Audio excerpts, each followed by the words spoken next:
Hello guys! At dahil Eid holiday nga ngayon, naisipan naming mag-staycation sa isang hotel apartment dito sa Riyadh. Tara at samahan nyo kaming explore ang loob ng hotel na ito. Pagpasok mo pa nga lang ay bubungad na sa'yo ang napakalaking living room. Katabi nga ng living room na ito ay yung kitchen. Meron ng ref, may washing machine, may oven na rin sila. At ito naman yung kanilang bathroom. Napakalinis, diba? Punta naman tayo dito sa kanilang bedroom. Bali twin bed yung nakuha naming bedroom. Pero meron din sila yung king size. So ito na nga yung nakuha naming one bedroom suite dito sa Mandarin Hotel Apartments. Sulit na sulit siya sa binayad naming 600 SR for one night at may free breakfast pa. At ang talagang rason kung bakit din kami nag-staycation ay dahil gusto naming mag-swimming. At sakto nga, meron silang swimming pool dito na pwede sa babae at pwede din sa lalaki. Yung ibang hotel kasi hindi nila inaalaw mag-swimming ang babae. Mga lalaki lang ang allowed. Kaya buti na lang talaga sa hotel na to, pwedeng babae at lalaki mag-swimming. Ano, lalaki lang mag-e-enjoy? Syempre, dapat pati babae mag-e-enjoy para lahat happy. Pasukin naman natin itong one bedroom suite na kinuha ng family friend namin. Bali magkatabi lang yung room tapos may connecting lang na door. May kitchen din sila. Parang same lang dun sa nakuha namin. Bathroom, mas malaki yung bathroom nila dito. At ito yung sinasabi kong king size bed.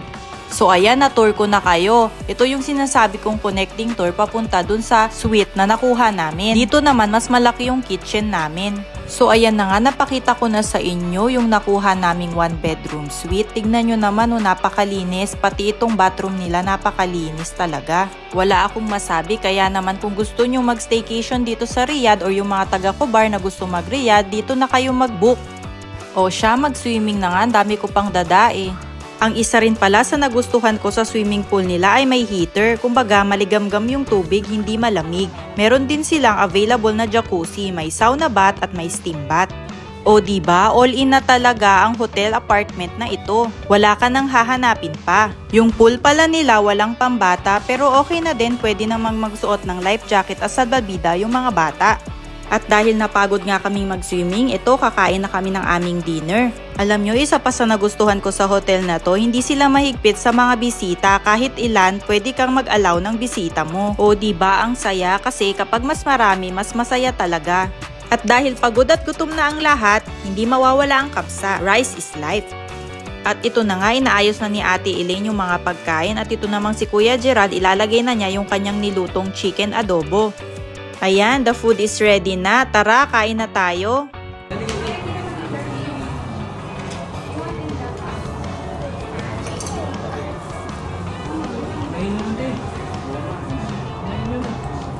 Kamayin na yan.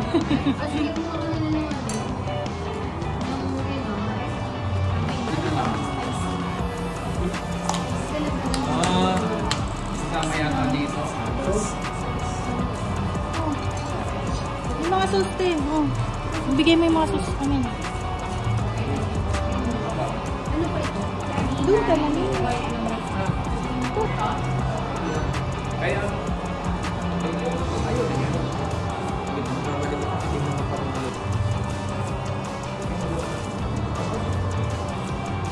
dito.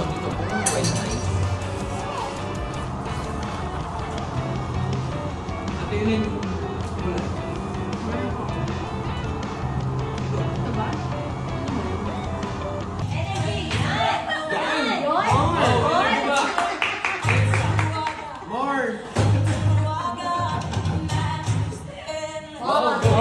Di ba may pag-ganon pa?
O diba, enjoy ang lahat, kaya naman for sure babalik kami sa hotel na ito.